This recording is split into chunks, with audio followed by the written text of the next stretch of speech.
Hello दोस्तों आज हम है ना ग्रोथ को लेकर बात करेंगे कि ग्रोथ को क्यों आपको किस हिसाब से देखना है। अक्सर है ना मेजॉरिटी ऑफ जो इन्वेस्टर होते हैं, रिटेल इन्वेस्टर, वो अक्सर ये गलती करते हैं।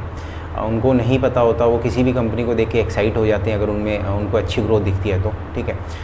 तो आपको है ना जब भी कोई कंपनी को सिलेक्ट करें तो आपको ये देखना है, अगर आपको उसमें 40% की ग्रोथ दिख रही है तो आपको ये देखना है कि क्या वो ग्रोथ टिकाऊ है कि नहीं टिकाऊ है नेक्स्ट 4-5 सालों तक। और आपको ये देखना है कि मान लीजिए किसी कंपनी में आपको 100% की ग्रोथ देख रही है, ठीक है, तो क्या आपको उसको मल्टीबैगर मान लेना चाहिए, खुद से क्वेश्चन पूछना चाहिए। ठीक है दोस्तों, कभी भी है ना मार्केट में पैसा है ना पिछले साल की ग्रोथ को देकर नहीं बनता है कभी भी, ठीक है। तो चलिए अपनी है ना बातें शुरू करते हैं। जो भी मेरे एक्सपीरियंसेस है मैं शेयर करता हूँ आपको कि आपको किस हिसाब से ग्रोथ देखनी है, ठीक है। देखिए ग्रोथ का मतलब क्या है, ग्रोथ का मतलब EPS ग्रोथ भी है, रेवेन्यू ग्रोथ भी है, ठीक है। तो आपको कौन सी ग्रोथ देखनी है दोस्तों? ग्रोथ है ना आपको दोनों ग्रोथ देखनी है, रेवेन्यू ग्रोथ भी और EPS ग्रोथ भी, ठीक है। क्योंकि अगर रेवेन्यू ग्रोथ को पहले बात कर लेते हैं कुछ पॉइंट्स के। देखिए अगर किसी भी कंपनी में जो रेवेन्यू ग्रोथ नहीं है, ठीक है, तो ये लगा लीजिए वो खर्चा काट के अपना मान लीजिए EPS लेवल पे ग्रोथ कितने टाइम तक कर लेगी। तो इसीलिए रेवेन्यू ग्रोथ चाहिए दोस्तों, ठीक है। और रेवेन्यू ग्रोथ किस हिसाब से चाहिए दोस्तों? इंडिया में है ना किसी भी कंट्री की आप एक है ना ग्रोथ देखिए, किसी भी कंट्री में जो ग्रोथ है वो कितने हैं, ठीक है। जैसे इंडिया में मुझे लगता है अगर आप नॉमिनल ग्रोथ और ये इन्फ्लेशन की ग्रोथ को मिला दें, ठीक है, GDP ग्रोथ और इन्फ्लेशन ग्रोथ को मिला दें तो ये लगा लीजिए मुझे लगता है 12-13% की ग्रोथ है, ठीक है। तो एटलीस्ट है ना आपको अपने सिलेक्शन क्राइटेरिया में उन कंपनीज़ को रखना चाहिए जो एटलीस्ट है ना 17-18-20% से EPS ग्रोथ दिखा रही हो, ठीक है। तो आपको है ना सबसे पहला ये चीज़ देखनी है कि वो जो कंपनीज़ हैं वो रेवेन्यू ग्रोथ कर रही है कि नहीं कर रही, ठीक है। अगर वो कंपनी रेवेन्यू ग्रोथ कर रही है, ठीक है, तो सेकंड लेवल पे आपको देखना है कि वो EPS ग्रोथ कर रही है कि नहीं कर रही दोस्तों। क्योंकि अगर मान लीजिए कोई कंपनी 30% से रेवेन्यू ग्रोथ कर रही है, ठीक है, बट अगर मान लीजिए उसके रॉ मटेरियल कॉस्ट इतनी ज़्यादा है, डेप्रीशिएशन ज़्यादा हो गया, डेट ज़्यादा है, तो उसके कारण इंटरेस्ट पेमेंट में उनका पैसा चले जाता है, तो EPS ग्रोथ नहीं कर पाएगी दोस्तों। मैंने ऐसी कंपनीज देखी हैं अपने 10-12 साल के एक्सपीरियंस में कि जो रेवेन्यू लेवल पे 40% की ग्रोथ करी है, बट पैट लेवल पे उनकी ग्रोथ ही नहीं आ पाती, क्योंकि ये लगा लीजिए उनका मेजॉरिटी ऑफ पैसा है ना डेप्रीशिएशन और इंटरेस्ट पेमेंट में जा रहा है। और कई बार ऐसा होता है कि कंपटीशन इतना होता है कि मार्जिन नहीं हो पाते, ठीक है, तो रेवेन्यू ग्रोथ के बावजूद वो पैसा नहीं बना पाती है। तो आपको दोनों चीज़ें देखनी है, रेवेन्यू ग्रोथ भी देखनी है और EPS ग्रोथ भी देखनी है दोस्तों, ठीक है। EPS ग्रोथ क्यों देखना ज़रूरी है दोस्तों? कई बार क्या होता है कि पैट लेवल पे हम ग्रोथ देख लेते हैं, ठीक है, बट कई बार क्या होता है कि कंपनी को एक्सपेंड करने के लिए या तो कर्जा चाहिए होता है, ठीक है, या फिर वो बैंक से लोन लेके वो करेगी, ठीक है, अपने को एक्सपेंड करेगी। एक और तरीका है कि भाई कंपनी है ना नए शेयर्स इशू करके मान लीजिए मार्केट से पैसा उठा सकती है।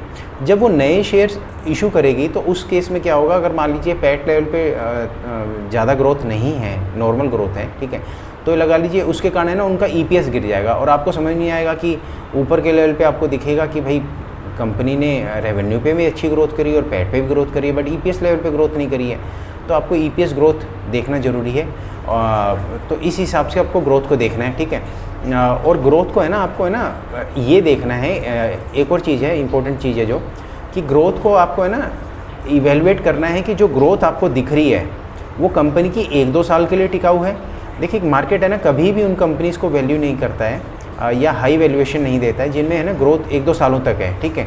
मार्केट उन्हीं कंपनीज़ को वैल्यू देता है जिनमें high pace of revenue, EPS PAT growth हो और वो सस्टेन कर पाए नेक्स्ट 4-5 सालों तक। उन्हीं कंपनीज़ को एक अच्छी वैल्यूएशन मिलती है, ठीक है। तो आप इस चीज़ को ध्यान रखिए, ठीक है। अगर ग्रोथ नहीं है और ग्रोथ है तो अगर ये वो 1-2 सालों के लिए है तो मार्केट उसको लेकर कभी भी एक्साइट नहीं होता, इस बात को आप ध्यान रखिए, ठीक है। इसके अलावा और बात करें, हाँ, कुछ रेड फ्लैग्स की बात कर रहे हैं कि जो ग्रोथ आपको दिख रही है उसको किस हिसाब से आपको देखना है, ठीक है। देखिए कई बार क्या होता है आपको बैलेंस शीट भी देखनी पड़ती है कि आपको ग्रोथ दिख रही है, बट कई बार क्या होता है कि रिसीवेबल्स कंपनी के बहुत ज़्यादा बढ़ गए, डेट लेकर ग्रोथ दिखाई जा रही है, ठीक है। मैं अपने 10-12 साल के एक्सपीरियंस में बता देता हूँ, कई बार कंपनीज़ क्या होता है, मैंने ऐसे देखे हैं, ठीक है, डेट टू इक्विटी उनका 1.5% पे चला गया, कंपनी 40% से ग्रोथ कर रही है, ठीक है, और 40% से ग्रोथ करती हुई वो रिटेल इन्वेस्टर को तो एक्साइट कर देती है, ठीक है, और उसमें वो लोग एंट्री भी कर लेते हैं। बट आगे चल के क्योंकि उनके ऊपर डेट इतना होता है ऐसी कंपनियों के ऊपर कई बार, ठीक है, तो कहीं ना कहीं उनका जो पैट उतना नहीं आ पाता, क्योंकि उनका है ना मेजोरिटी ऑफ पैसा इंटरेस्ट पेमेंट में चले जाता है, ठीक है। तो कई बार मैंने ऐसा भी देखा है कि कंपनीज क्या करती है कि 1.5% का मान लीजिए डेट टू इक्विटी है, और इसके अलावा उन्होंने अपनी है ना मेजोरिटी ऑफ जो होल्डिंग है उसको भी प्लेज करके रखा है, ठीक है। तो लगा लीजिए वो मान लीजिए जब भी उनको ग्रोथ कर रही है तो पैसा लेके क्यों आए, कहाँ से आएंगे। मैंने कुछ टाइम पहले ही कंपनी देखी थी, उसमें 90% की उनके जो प्रोमोटर्स थे उन्होंने प्लेज कर रखे थे अपने शेयर्स। तो ये लगा लीजिए 90% शेयर्स प्लेज कर रखे हैं, डेट टू इक्विटी भी बहुत हाई है, डेट भी कंपनी के ऊपर कर्जा है। तो कंपनी को अगर मान लीजिए ग्रोथ करनी है तो किस हिसाब से करेगी। तो अगर कंपनी ग्रोथ भी कर रही है तो पैट लेवल पे कभी भी वो पैसा कंपनी को नहीं मिल पाएगा। तो आपको ग्रोथ भी देखनी है और उसके साथ में उसको कंपनी के रिस्क को भी समझना है नीचे के लेवल पे जाके कि कंपनी के ऊपर कर्जा कितना है, ठीक है, रिसीवेबल्स ज़्यादा हैं कि नहीं है, इन चीज़ों को भी देखना है, ठीक है। इसके अलावा कुछ फ्रेमवर्क्स की बात कर लेते हैं, ठीक है। कि देखिए एक और चीज़ है ग्रोथ में आपको देखनी है, तो आपको ना कभी भी इंडस्ट्री ग्रोथ को देखना है, ठीक है।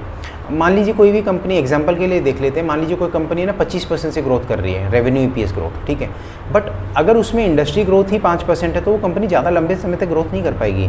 तो आपको इंडस्ट्री ग्रोथ भी देखनी है। अगर किसी जो भी कंपनी आपके सिलेक्शन एरिया में आ रखी है, आप देखिए कि उस इंडस्ट्री में कितनी ग्रोथ है। अगर इंडस्ट्री ग्रोथ ही 15-20% की है, ठीक है, तो ये लगा लीजिए अच्छी कंपनी 25-30-35% से ग्रोथ कर सकती है दोस्तों। तो आपको इंडस्ट्री ग्रोथ देखनी है। इंडस्ट्री में टेलविंड, इंडस्ट्री की ग्रोथ में टेलविंड होना बहुत ज़रूरी है, ठीक है।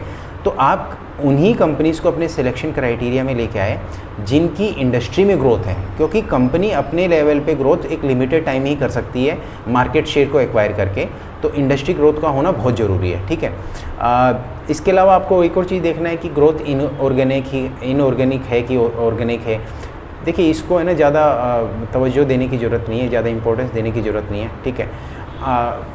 इसको आप एक तरीके से देख सकते हैं, मान लीजिए कंपनी की अगर खुद के उसमें ग्रोथ है सेगमेंट में, तो कंपनी एक्विजिशन वगैरह में नहीं जाएगी। जब उसे लगेगा ग्रोथ स्लो हो गई तभी वो एक्विजिशन में जाती है, ठीक है।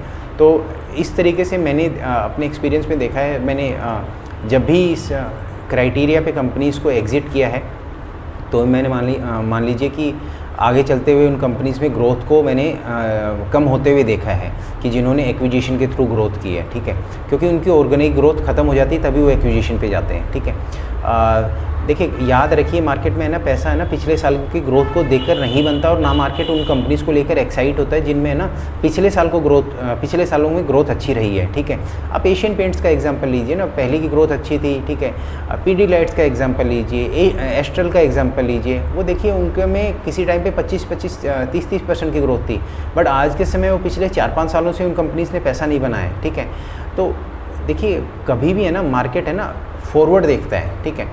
मार्केट कभी भी एक साल की ग्रोथ को नहीं देखता, मार्केट ये देखता है कि नेक्स्ट 5-6 सालों तक ये कंपनी डायरेक्शन में कहाँ पे जा रही है, क्या डायरेक्शनली इस कंपनी में अच्छी ग्रोथ है कि नहीं है। आई होप आपको ये हेल्प करेगा। कुछ भी क्वेश्चन हो तो पूछिएगा, ठीक है। देखिए जिन भी कंपनीज़ का हमने नाम लिया है बेसिकली है ना एजुकेशनल पर्पस के लिए, आप है ना इसे रिकमेंडेशन ना समझिएगा, ठीक है। आई होप आपको ये हेल्प करेगा। Bye bye and take care.